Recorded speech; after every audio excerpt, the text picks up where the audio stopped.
18h46 sur Radio Centre-Ville. Vous écoutez toujours les lundis de l'emploi sur 102.3 FM et vous écoutiez à l'instant Je viens de là de Grand Corps Malade. Nous retrouvons maintenant Doudou Sow dont on parlait à l'instant. Donc Doudou Sow, vous êtes sociologue. Tout à fait. Bonjour. Bonjour. Comment allez-vous ce matin ? Oui, je vais très bien. Merci de nous rejoindre en studio. Le plaisir de partager. Donc expliquez-nous un peu quel est votre profil. Vous êtes spécialisé en travail et organisation. Tout à fait. Et là, je travaille sur la question de l'intégration des immigrants depuis 5 ans, mais ça a été toujours également une réflexion parce que j'ai fait une partie de mes études en France où également j'aidais les étudiants africains aussi à se trouver également un emploi. Donc, ça a toujours été une passion.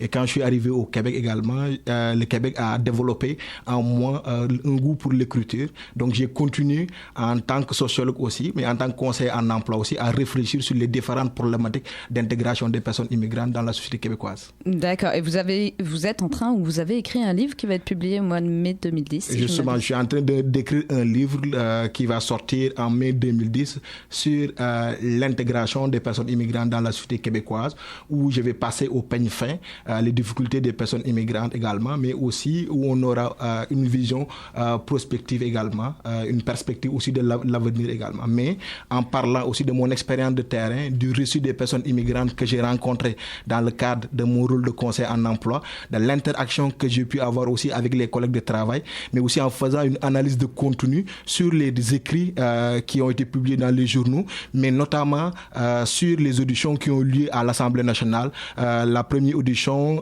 c'est vers une politique gouvernementale de lutte contre le racisme et la discrimination en 2005-2006, et l'autre audition, c'est sur la planification de l'immigration, où il y avait des spécialistes qui étaient venus pour s'en tenir de la question de l'intégration des personnes immigrantes. Donc on a comme l'impression c'est les mêmes choses qui reviennent, c'est les mêmes programmes aussi dont on parle qui sont intéressants mais en même temps aussi insuffisants pour résoudre la question de l'intégration des personnes immigrantes. Alors d'ici à ce que votre livre soit publié et qu'on puisse l'obtenir, votre réaction déjà, vous étiez en studio là à l'instant quand on a eu Madame Christelle Lepetit au téléphone. Tout à fait. Et elle nous a indiqué des nouveaux chiffres concernant le taux de chômage notamment des immigrants mais aussi le taux de surqualification.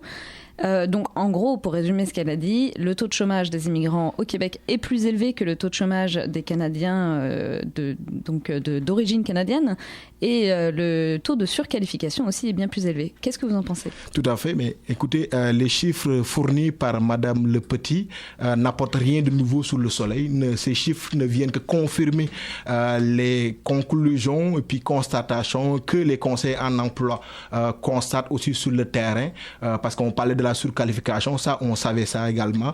On parlait aussi de la qualité de l'emploi, ça ne date pas d'aujourd'hui. On sait que aussi les immigrants sont plus habitués à occuper des emplois atypiques, des emplois aussi avec des salaires également minimum, mais aussi on sait qu'avec le temps aussi il y a un changement au niveau également de leur statut socio-professionnel. Donc ces chiffres-là ne viennent que confirmer ce qui existe sur le terrain et qui est dommage et triste parce que ça a un lien sur la cohésion sociale. Je m'explique, puisque il y a une certaine frustration au niveau de la société, comme aussi au niveau des immigrants. Au niveau de la société, la frustration se manifeste sur le plan identitaire. Au niveau des immigrants, la frustration se manifeste sur le plan de l'intégration économique, parce que l'emploi est la pierre angulaire d'une intégration réussie. Mais en même temps aussi, il y a des préjugés qui peuvent se développer, parce que si les immigrants ne trouvent pas des emplois à la hauteur de leurs compétences, il y a certains préjugés qui disent que c'est des gens qui vivent aux dépens de la société québécoise, qui sont sur le bien-être social. Et donc ça peut créer également un conflit, parce que normalement, c'est des personnes qui doivent pouvoir aussi se trouver un emploi. Et pour vous donner des chiffres, Madame Janvier, l'immigration est une immigration économique. Donc les chiffres du ministère, surtout notamment la file synthèse sur l'immigration au Québec pour l'année 2008, indiquent que plus de 69% des personnes qui arrivent au Québec ont moins de 35 ans. Donc c'est une immigration jeune, une immigration en bonne santé, mais aussi une immigration également qui a un très haut niveau de scolarité. Et on parle de plus de 2/3 qui ont des personnes âgées de 15 ans et plus, possèdent 14 années et plus de scolarité. Donc le problème doit être, c'est ce qui est énorme. Donc le problème doit être ailleurs également.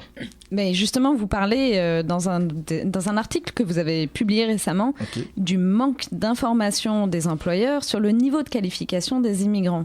Tout à fait. Donc, en fait, ce que vous êtes en train de dire, c'est qu'il y a un cercle vicieux, c'est-à-dire qu'il y a un manque d'information au départ. Du coup, les employeurs n'embauchent pas.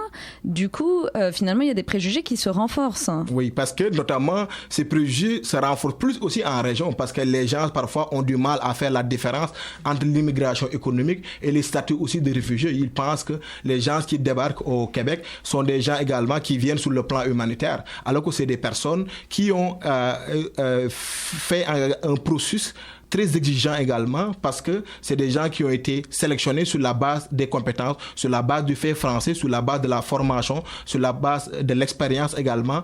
Et donc, c'est des gens qui, normalement, devraient pouvoir s'intégrer rapidement sur le marché de l'emploi.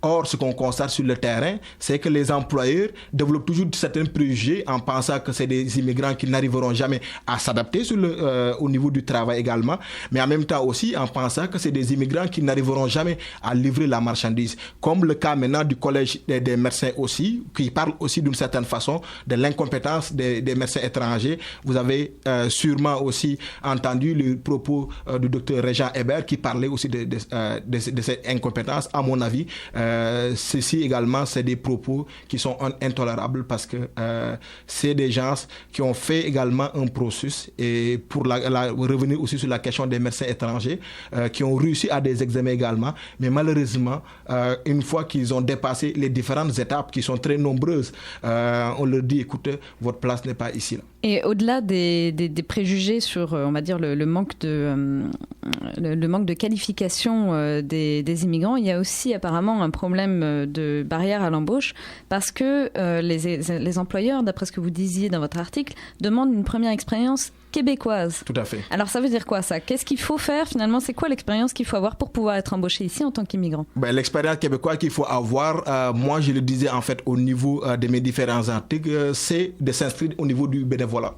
Donc le bénévolat aussi, ça peut être un élément qui est extrêmement important, qui permet de prouver à l'employeur qu'on connaît les codes culturels de la société québécoise, qu'on sort un peu de son isolement et qu'on est en contact aussi avec la société d'accueil. Le mentorat aussi, oui. Est-ce que c'est pas une manière, le bénévolat, de renforcer aussi les préjugés dans un certain sens? Autrement dit, je travaille, mais mon travail ne vaut pas d'argent? Oui, mais justement, c'est que pour l'instant, comme encore, on n'a pas encore trouvé une formule qui permet de pouvoir aussi régler la question de manque d'expérience québécoise. Parce que les employeurs, veulent pas, ils vont toujours continuer aussi à développer également cet aspect, malheureusement, parce qu'ils essaient de minimiser un peu les risques. Parce que vous savez, le processus de sélection également est très coûteux aussi en termes, au niveau aussi des entreprises et tout. Ce qui fait qu'ils essaient également de diminuer le risque. Quand la personne immigrante a fait du bénévolat quelque part, quand la personne immigrante aussi est en contact avec un mentor dans le cadre d'un accompagnement professionnel, l'employeur a moins de doute sur l'adaptabilité et puis les compétences aussi de cette personne. Et est-ce qu'il y a d'autres solutions, à part le bénévolat, des organismes peut-être spécialisés dans l'aide excusez-moi, aux chercheurs d'emploi immigrants spécifiquement? Oui. Ça existe, ça? Ça existe. Et puis, il y en a beaucoup également qui ont beaucoup de projets du ministère de l'Immigration. Il y a le programme d'accompagnement des nouveaux arrivants, comme il y a le programme régional d'intégration pour amener les gens en région. Il y a le programme aussi d'aide à l'intégration linguistique aussi des immigrants, notamment aussi le français aussi. Et Emploi Québec a développé aussi le programme Mentorat Québec Pluriel, qui est mon programme, et aussi également le programme d'aide à l'intégration d'une minorité visible en emploi, donc qui est le prime aussi. Donc ces programmes existent. Malheureusement, il y a toujours également des facteurs qui font que les immigrants n'arrivent pas à se trouver un emploi. On parlait de la barrière linguistique, on parlait aussi du temps d'adaptation qui est nécessaire aussi à l'intégration aussi de ces personnes également. On parle aussi de la non-reconnaissance des diplômes et des acquis. Et là, c'est vraiment le gros bout du problème, c'est la non-reconnaissance des acquis et des diplômes.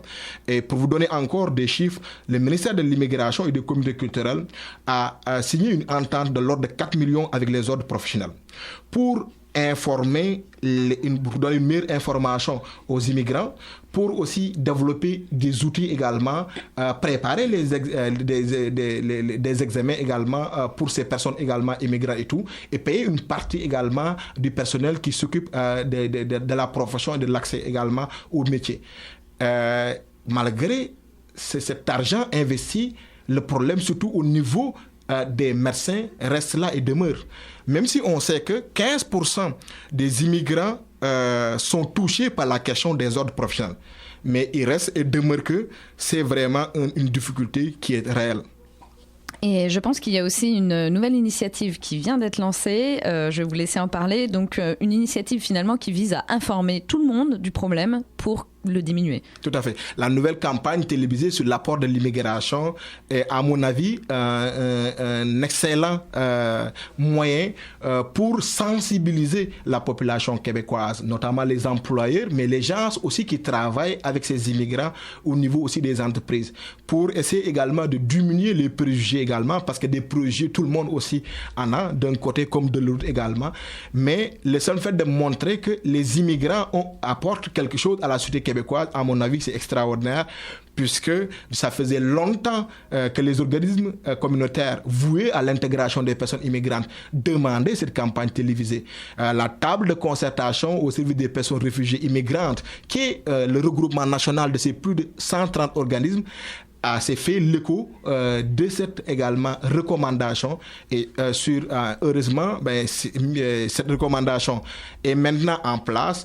C'est sûr qu'il faut attendre pour mesurer les effets, mais pour l'instant, on peut dire quelque part que c'est une réussite. Je vous remercie beaucoup, Monsieur Sow. Malheureusement, c'est déjà la fin de cette émission, donc on va devoir se laisser. C'est moi qui vous remercie. On prend juste quelques petites secondes. Déjà, je rappelle quand même, pour les immigrants qui nous écoutent et qui ont des difficultés dans leur recherche d'emploi, les solutions de base que vous préconisez, c'est aller vers le bénévolat, essayer de chercher peut-être un mentor, se tourner vers Emploi Québec, parce qu'il y a des aides qui existent, et se tourner peut-être vers les organismes communautaires spécialisés dans ce domaine-là. Le réseautage, toujours le réseautage et encore le réseautage. Voilà, et en gros, ne baissez pas les bras. Ah oui, il faut être persévérant également, et puis avoir une culture sisyphienne également de la persévérance.